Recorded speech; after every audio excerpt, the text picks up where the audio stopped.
just went in this morning for a cosmetic procedure.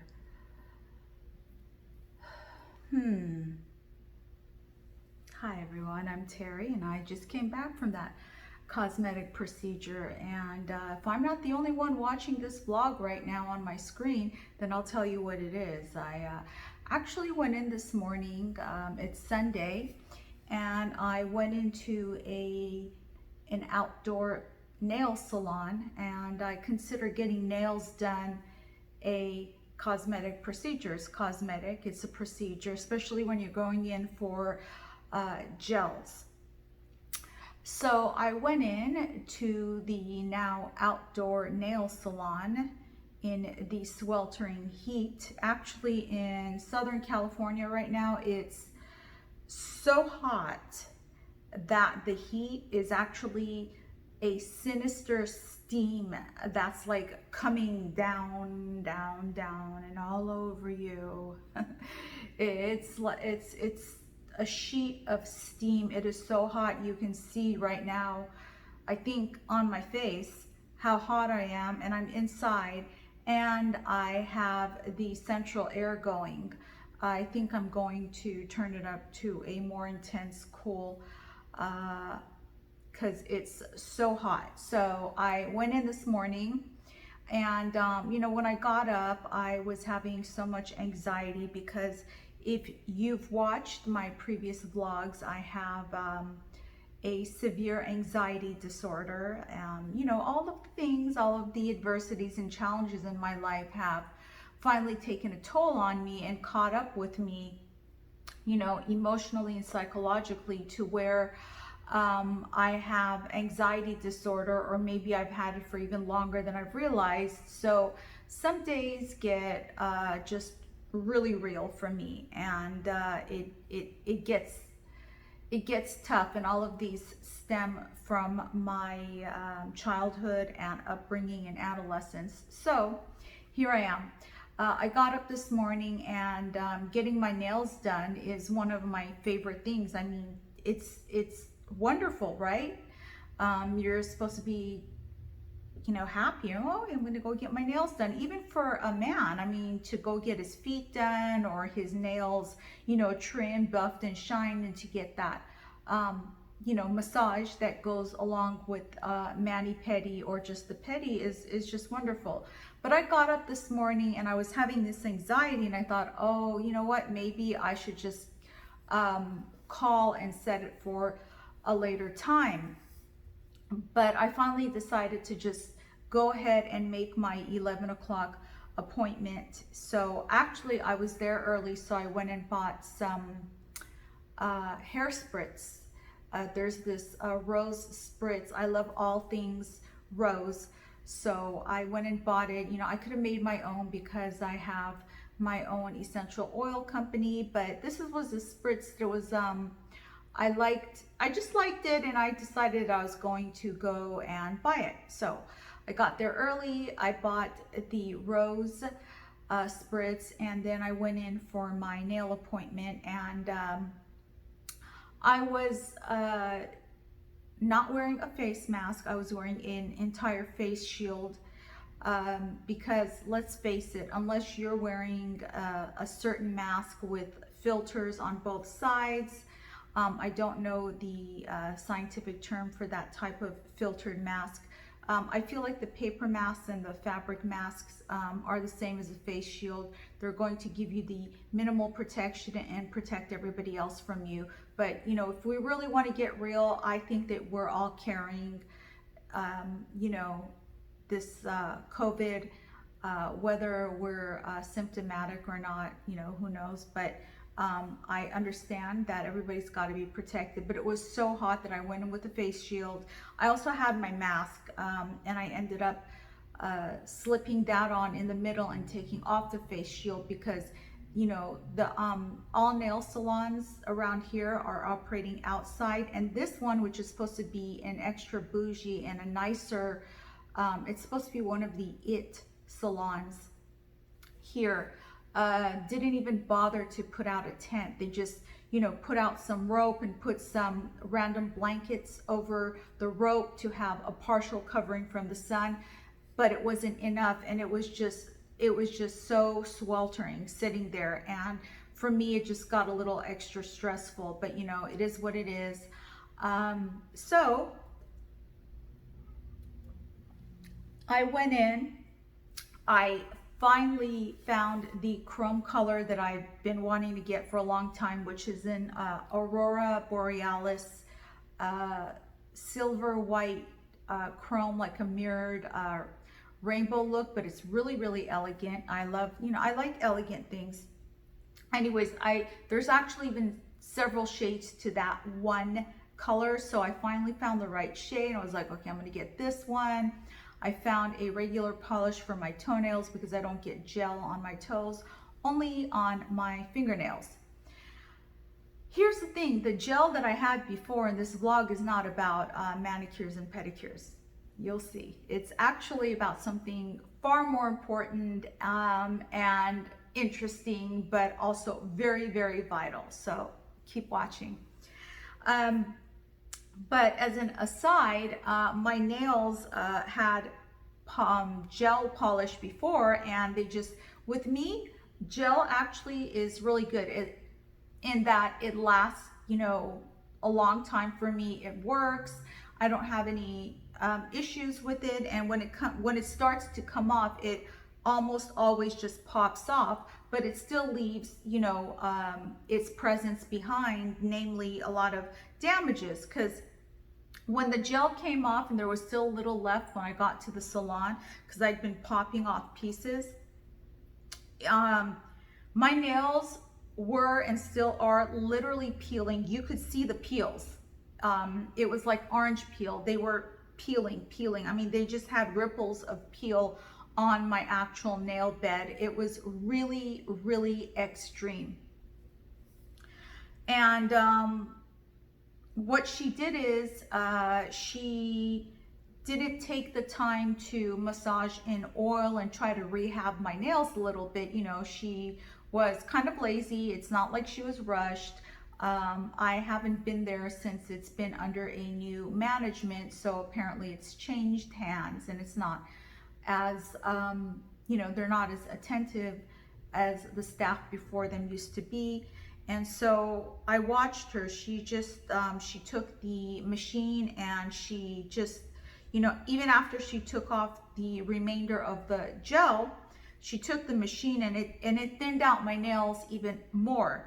And I'm just like looking at them, and I told her that I was either going to go for the coffin shape or the pointy shape for the gel, and then she wanted to do a powder dip. And I was like, okay, no, that's too much for me.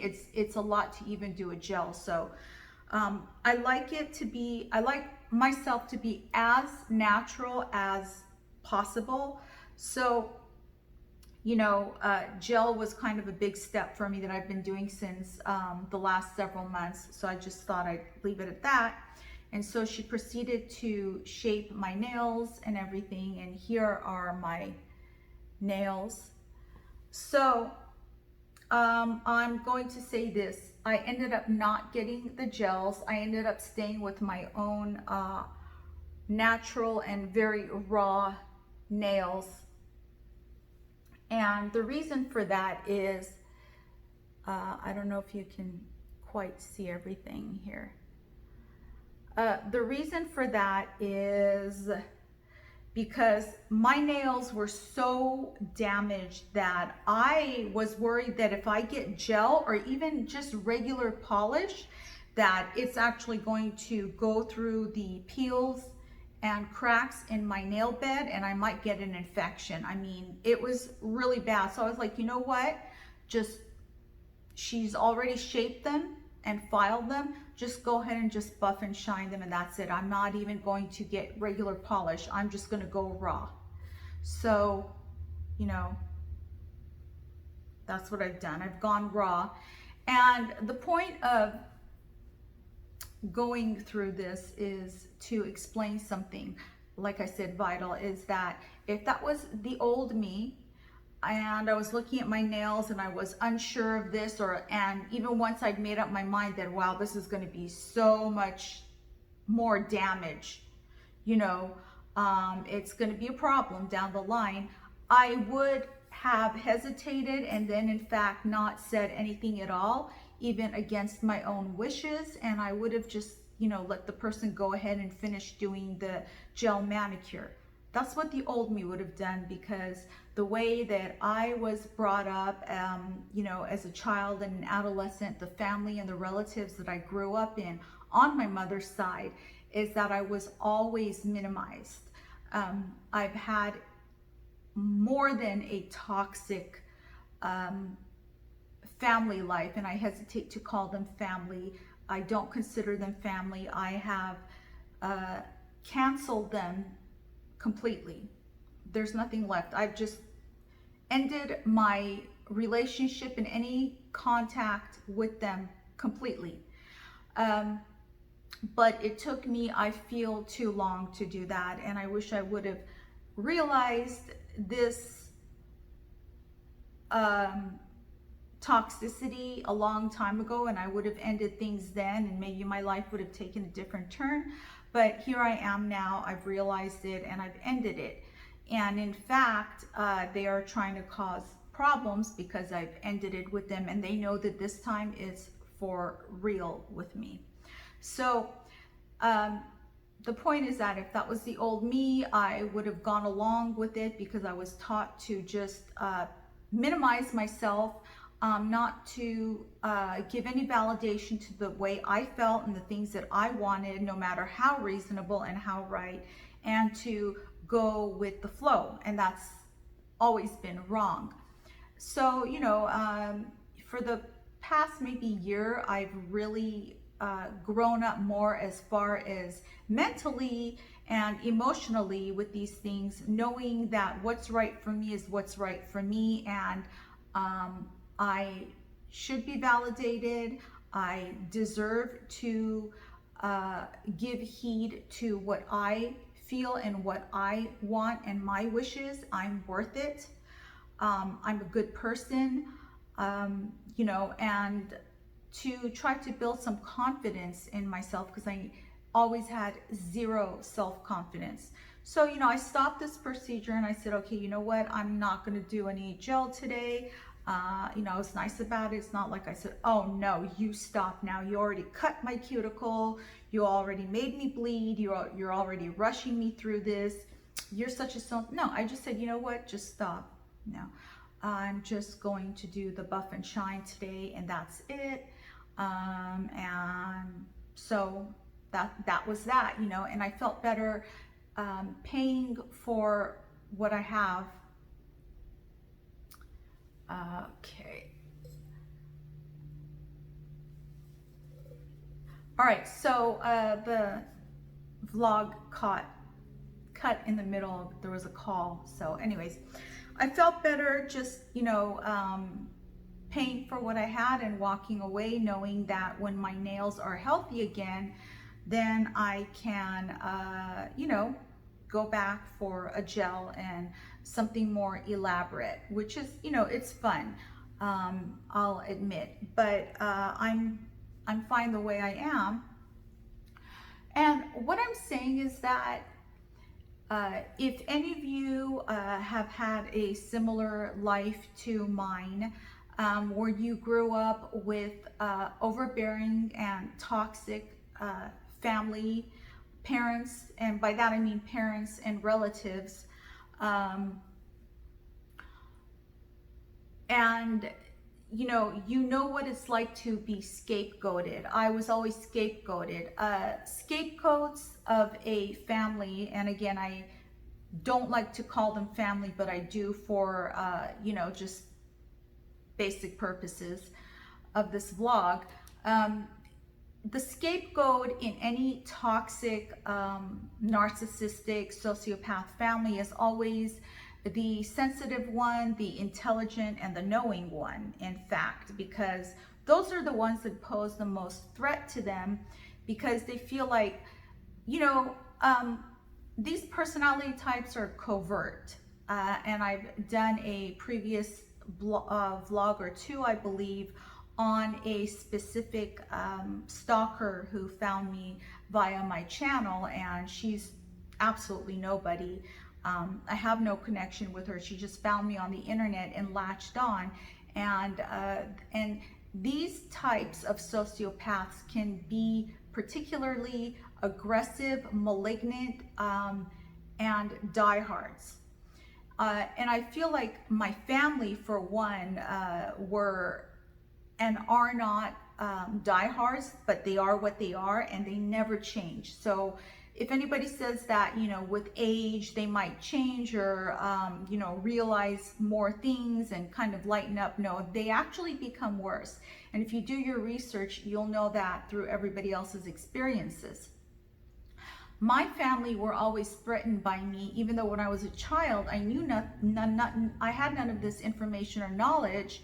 But they never wanted me to go around telling anybody about my having been molested and raped when I was about 11, 12 years old by my mother's boyfriend, because that would look bad for them. Moreover, they could be criminally charged because, you know, I was, of course, a minor, and my mother not only knew about it, but she refused to stop it. And this was an ongoing thing with this 35-year-old man.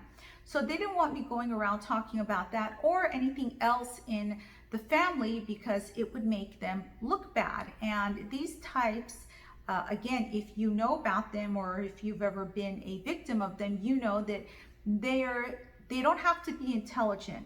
They're just manipulative, and manipulators are very effective at having people believe that they are something that is the opposite of what they really and truly are in real life, which is psychopaths. You know, they can convince others that they're saints.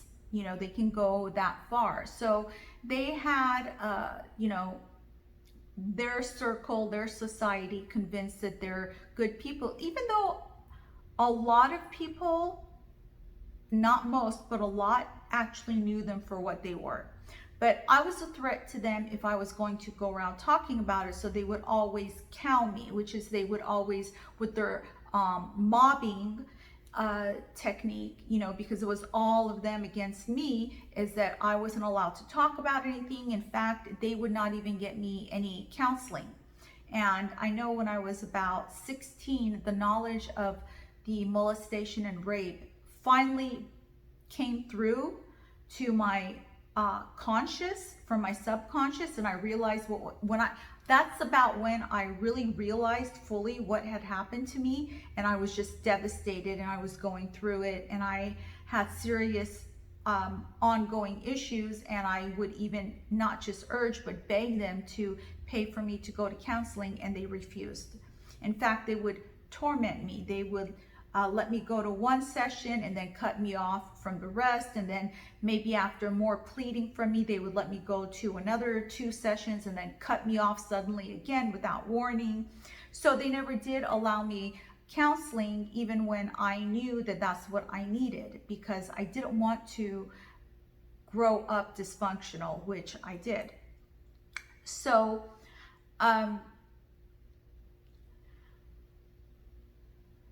if you've had my experiences or anything similar with that type of family, then you know that you have to cut them off. There is no midway point with these types ever. Even when you think they've let up or they've become allegedly enlightened, they're letting you believe that, but they will always get you. You know, there's a point where they'll get you, plus the brief period where they were pretending to be better, pretending to be going easier on you, and you're thinking, okay, you know, we're making breakthroughs, things are getting better, maybe I can work it out with my family. Here's the thing, with any type of relationship in any capacity, whether it's family and relatives or a romantic relationship or co-workers or any type of relationship with these sociopath, psychopath, malignant narcissist type, and they're all offshoots of the same disorder. I am not a doctor. I don't think I'm a doctor, but it doesn't take a doctor to know these things, because nothing replaces experience and wisdom, which is what I do have. You know, unfortunately, but it's a journey that now, being not completely outside of it, I'm still on the journey, but now being on the other side of it somewhat, I don't regret, because it's made me so strong, and it's made me who I am today, and it's shaped me. And you know, spiritually speaking, we all have things to learn. So you know, we have a purpose, and I believe that very much. So here I am. And to be the best me, I have to be the best me, and I have to work to do that so that I can be the best for my passion. You can be the best for your passion. My passion is to rescue and love animals, and to hopefully one day have a nonprofit for rescuing animals. But to do that, I have to better myself, and I have to be in a better place in my head. And I'm working on that. You know, I'm on that road still. So, you know, you are worth standing up for. You are worth speaking up for. You are worth giving heed to your feelings, your intuition, what you like, what you want, what you don't like, what you don't want. You have the right not to tolerate things that go against you. You are worth pampering, you know, and I need to take my own advice when it comes to, you are worth being patient with. There are days when my anxiety gets to me so much that I have no patience, even with myself, and I have to stop briefly and remind myself it's okay to just sit there and not do anything, because I always want to do something. I always want to accomplish something. My goals and aspirations are so important to me, for animals, you know. And then I have my business, which I love, because I do what I love. You know, do what you love and you'll never work a day in your life.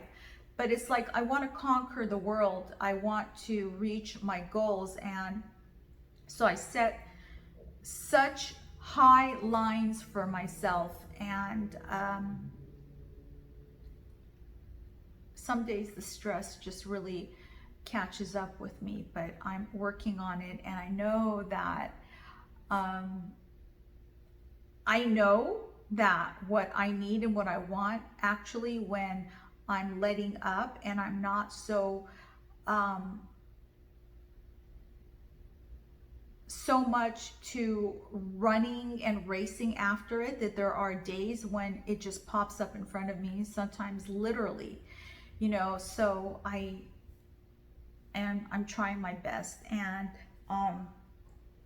you guys, if I'm not by myself watching this, and you're watching this, again, just know that things do get better. Hang around, you know, never ever give up. You don't know what anybody else is going through. People who look like they're doing amazingly great on the outside, you never know what their challenges are. Take me, for example, and I've always been a soldier. You can wake up tomorrow and be a soldier too, and know that it gets better. And if you have any comments, suggestions, anything positive, I would love to hear from you guys. Thank you so much, and I will see you soon. Bye.